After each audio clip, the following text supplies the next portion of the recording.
Welcome back. This week I want to give a lecture on mindfulness. Mindfulness is a great component to add when treating addiction. Currently, it's very popular in the clinical world. It's a rage. Often, though, it's misunderstood. So when we think of mindfulness, a lot of times our head goes to meditation. There's a lot of confusion around it. Usually when I first mentioned it to clients, their automatic thought is of a Buddha or a monk meditating for hours in silence in the classic meditation position. But it doesn't have to be that way. It certainly can be, but it could be as simply as breathing. So I get a lot of buy-in with clients when I bring in the brain science of it and what we actually know from research. So the difference between mindfulness and meditation is more of a guided visualization, where mindfulness is paying attention to one thing. So you're really paying attention to that one moment in order to reduce anxiety of the future, what the future might bring, or maybe what the past has already brought. You're regulating yourself and your body in the moment and being very present. So you could look at it as meditation having a goal, while mindfulness is just to be. Meditation is designed to create a holding space and a guided visualization. Mindfulness is the awareness that emerges through paying attention on purpose in the present moment and non-judgmentally to things as they are. This means paying attention to things in the given moment, not what we want them to be. So really paying attention to what is instead of what if.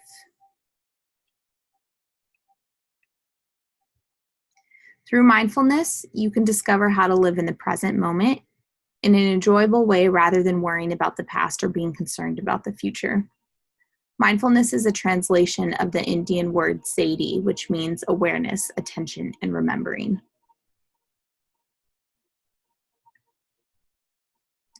Someone who is addicted to a behavior or a substance can certainly benefit from mindfulness.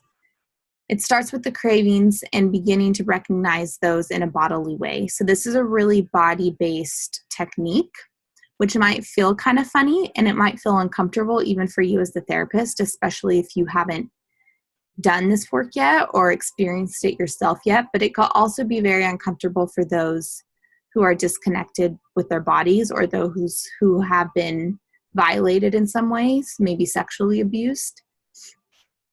So you want to be mindful of that while practicing it. You could break down the meaning of mindfulness as follows. The first being paying attention. So to be mindful, you need to pay attention, whatever you choose to attend to. So maybe you're choosing to focus on the sensations in your body. Maybe your stomach hurts. Maybe you're choosing to focus on the temperature in the room or the way the chair feels on your lower legs. You're paying attention to the present moment, so the reality of being in the here and now. You'll hear that phrase a lot, the here and now in mindfulness, as well as in Gestalt therapy, which is also body-based therapy. You need to be aware of the way things are as they are now. Your experience is valid and correct, just as it is. You don't want to be reactive. So normally when you experience something, you automatically react to that experience according to the way you've reacted in the past. So maybe if you remember that you have like a big paper to do, maybe immediately your heart starts to beat fast. Maybe your breathing becomes more shallow. Maybe you get really nervous and you start thinking, how am I going to get this done? Or for someone with addiction, maybe they have a craving and they think, how am I going to get that? If I don't get it, I won't survive. Mindfulness encourages one to respond to their experience rather than to react to their thoughts, because reaction is automatic and it gives you no choice. A response is a deliberate and considered action. Breaking it down, continued, you're going to remain non-judgmental.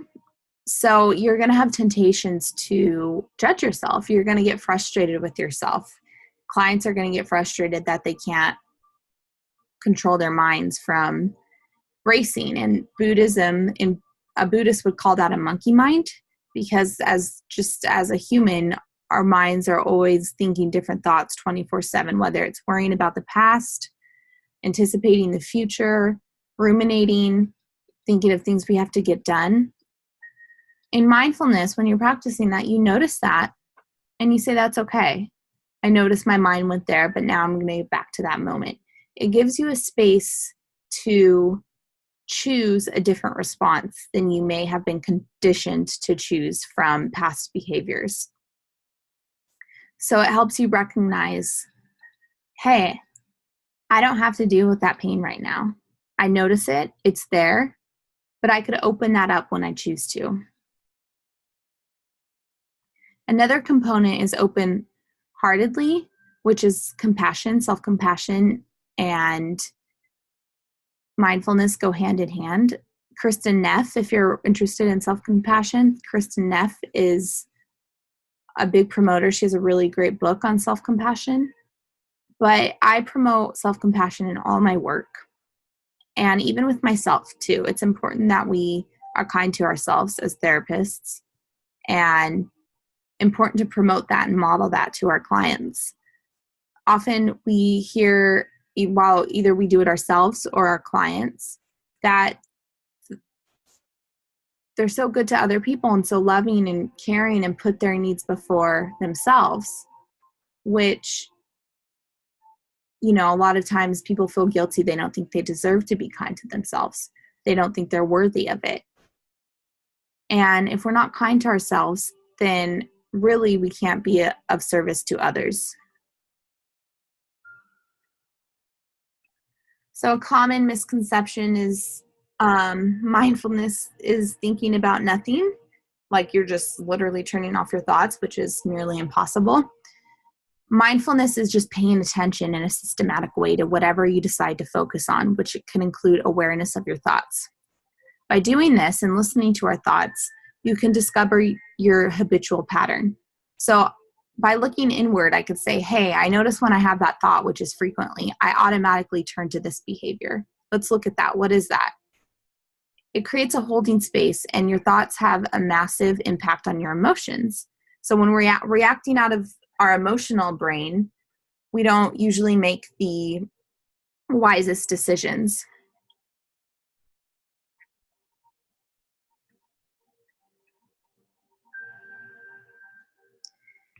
When I work with clients and when I promote meditation, I ask why they think mindfulness is important. And usually they say something like to relax. And my response is not necessarily. So when you're trying to relax and like thinking like I have to relax, then that could cause more tension. Mindfulness is accepting your moment by moment experience. So if you're tense, you're aware of that tension. Where do you feel that tension? What's it look like?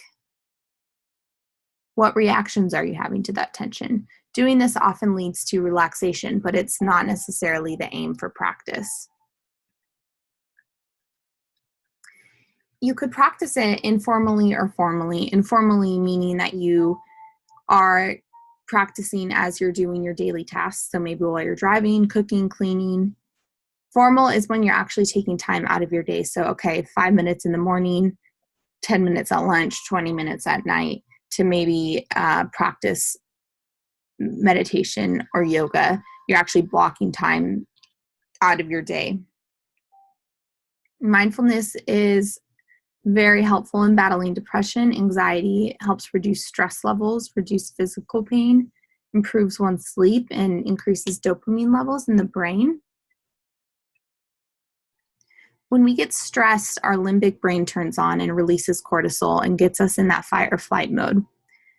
But when we start to focus on our bodies, cortisol starts to lower, and the good chemicals starts to be released, such as serotonin, dopamine, and oxytocin. Oxytocin really fights and counters cortisol.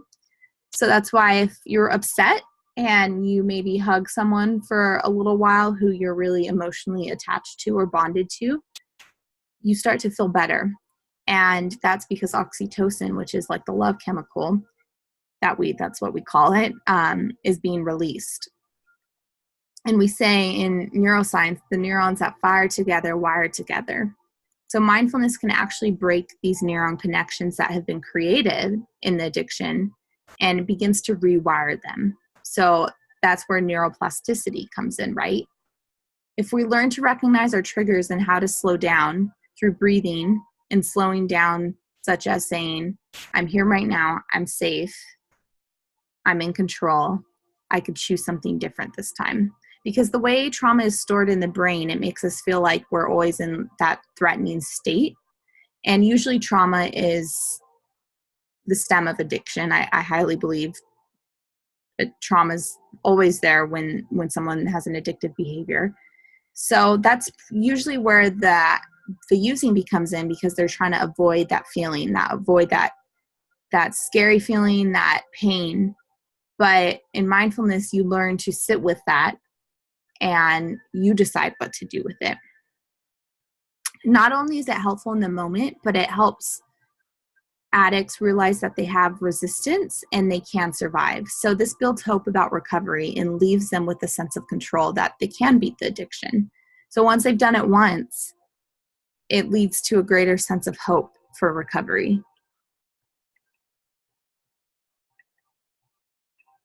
So mindfulness improves mental health by the following ways. It's the exact opposite of ruminative thinking. So instead of just kind of focusing on the same thing over and over, the same worry, it creates, it teaches us to attach labels to thoughts and to detach from emotions. So you're experiencing an event and emotion, but you're not that event or emotion. So you have an addiction, but you're not that addiction. Or you have a diagnosis, but that doesn't mean you're the diagnosis. It's there, notice it, and that's okay. Teaches us that thoughts are not always facts, right? And it teaches us to be aware instead of judging ourselves, and to give ourselves compassion, not only for ourselves, but usually when we have greater compassion for ourselves, we have greater compassion for others. So it keeps us away from kind of living our lives on autopilot, and not only those who are in their addiction, but even those with depression, anxiety. I know I certainly do this, but you drive home from work or school and you can't even remember the drive home because you're almost in this dissociative state. Or you're exercising and you're not even focusing on, maybe you take a jog and you don't even notice the scenery. You're just worried about all that you have to do to get done for work. Mindfulness isn't focusing on finding solutions to problem. It's focusing on acceptance. So if someone suffers from anxiety, which a lot of addicts do, mindfulness shows them how to accept the feeling of anxiety rather than trying to fight it or avoid it.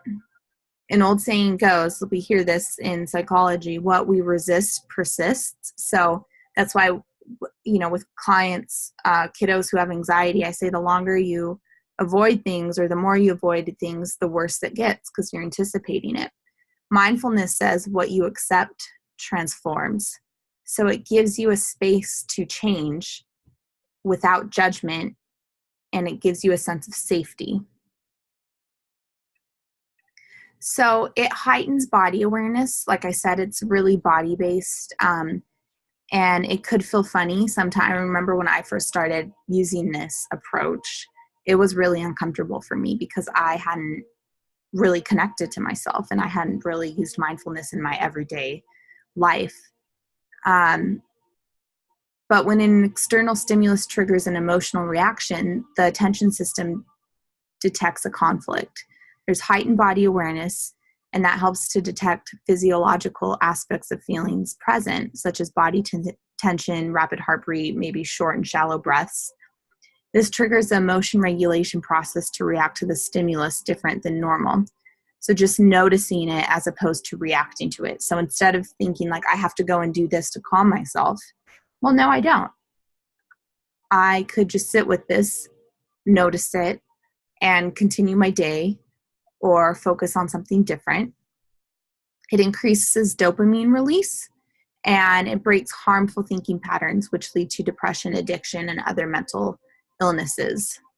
So mindfulness is not controlling our thoughts or emotions, because that's going to happen no matter what. There's no getting away from that. That's just human nature.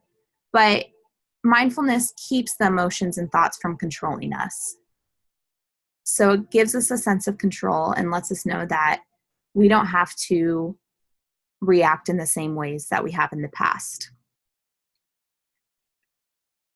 There are different forms of mindfulness, including breathing, walking, body scans, mindful eating, and mindful yoga.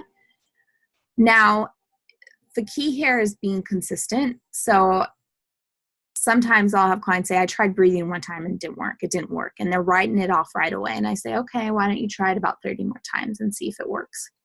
And you also want to make sure that they're doing it correctly. So sometimes they're breathing like through their chest, which could, lead to a lot of tension and actually have adverse effects. You really want to, how are you doing it? Let's look at that. Okay, why don't you try this? And consistency is key. Usually you'll see results pretty quickly, but it's not going to happen overnight, and it's not going to solve our problems. It's just going to be able to make us handle things more effectively and in a healthy manner. When someone has been addicted for a long time, it changes the brain and increases regions of the brain where we feel anxiety, and the ability to feel pleasure is diminished due to the chemicals. So mindfulness assists with getting things back on track. But even with neurotypical adults, so even those without addiction can benefit too. But it will only rewire the brain if we practice regularly, and it's okay to start slow. So the more committed they are, the better. I promote the Calm app. This is not free though. It's about $60 per year, but it comes with great exercises, body scans, meditations. There's also the Chill app, which is free. A lot of my clients use that. And both these apps, you could set up reminders. So like mine's set up for 3 times a day to take a break from whatever I'm doing, check in with myself, notice how I'm feeling, breathe, get back grounded. And these are great to have handy because they're just reminders. It's easy to forget. A good place to start is just your breath. With kiddos, you could do things like rainbow breathing or square breathing, belly breathing. With adults, you could do just things simply as a count of 3, breathing in, holding for 3, breathing out for 3. Usually I like to start with grounding as well. So things as simple as, tell me 3 colors you see in the room. Tell me things you could hear. Tell me how the temperature feels. What do you notice in your body? So do what you need to do to get through that moment, the craving or that anxiety. And the beautiful thing is they could take these tools with them wherever they go. They don't have to lug around a self-help book, or this is very private. You could do it whether you're in a meeting. You could do it when you're at work and at school. You could notice your thoughts on a regular basis and not judge yourself, and just let your thoughts pass. There's a great body scan in your mindfulness-based relapse prevention for addictive behavior book. I believe it's on page 42 if you want to check that out. And I encourage you to practice this because, like I said, you're gonna come off more authentic if you have used it yourself and you know more about the experience that it brings. So I want to end this piece with a quote, a Buddha quote that states, "The secret of our health for the mind and body is not to mourn for the past, worry about the future, or anticipate troubles, but to live in the present moment wisely and earnestly. That is the epitome of mindfulness and all that it promotes. So right now, I'm going to encourage you to participate in a 5-minute body scan that I'm going to play using the Calm app. Maybe you have never practiced mindfulness. Maybe you do on a regular basis. Either way, I think it's a good time to take a break from your studies and your daily obligations and give yourself some self-care and kind of check in with yourself and ground yourself. And also notice what it feels like for you. So I'm going to go ahead and play it and enjoy.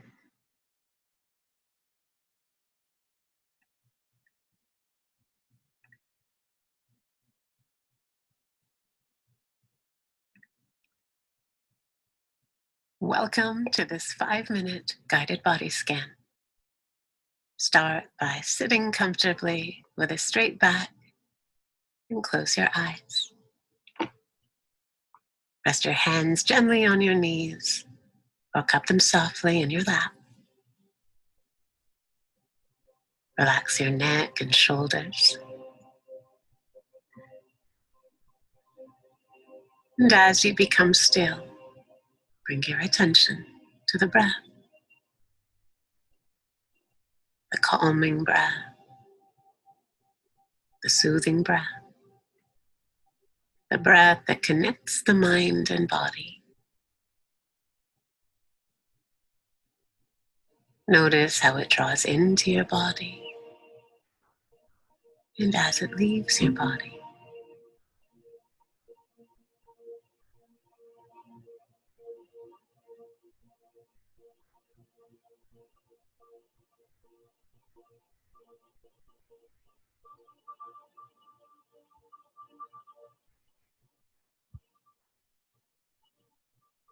And now we'll begin scanning the body.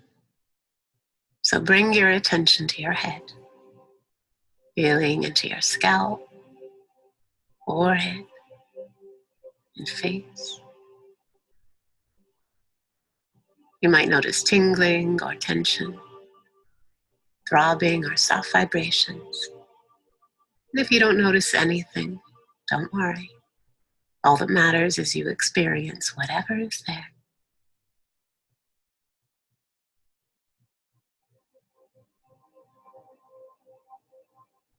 And now lower your focus to the neck, letting the throat and sides and back of the neck soften. And if you notice any tension, see if you can allow it to relax.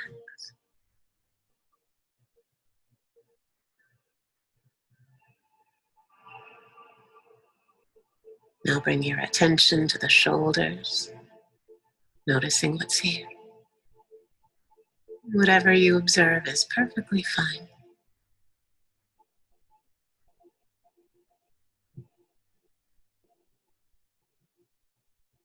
Bring your attention to your arms and hands, observing any sensations that arise on the surface of the skin or deeper within. Inhale and exhale, softening this entire area.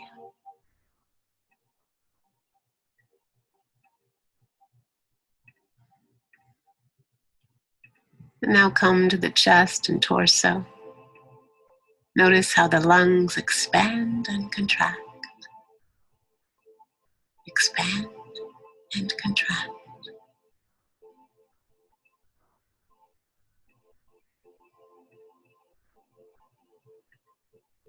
Drop your attention to your abdomen. Notice it filling up with air. And then on the exhale, slowly empty.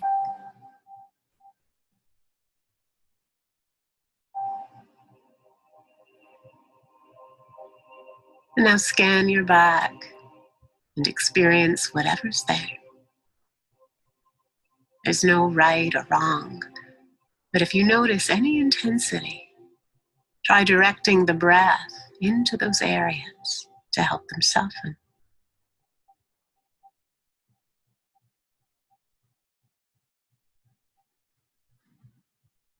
And then bring your attention to your pelvis and hips.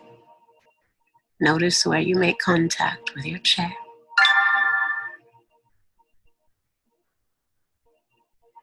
And scan your legs, circling your attention gently around your thighs, knees, shins, and calves. Then all the way into your feet and your toes, letting them relax and become soft.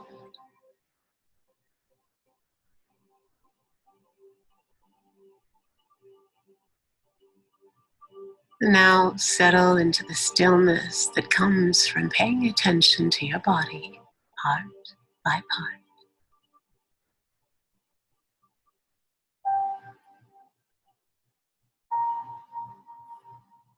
And when you're ready, wiggle your fingers and toes. Bring your attention back to the room and open your eyes. Enjoy this relaxed, peaceful state and take it with you into your day.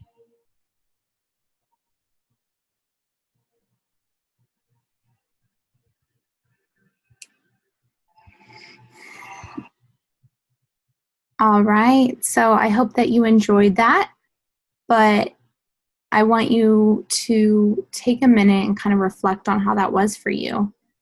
I invite you to notice what came up for you. Maybe it was really hard for you to be present. Maybe it felt good. Maybe you were relaxed. Or maybe you didn't like it at all. Maybe you hated it. All of which is okay. I encourage you to share about your experiences with mindfulness if you're comfortable doing so.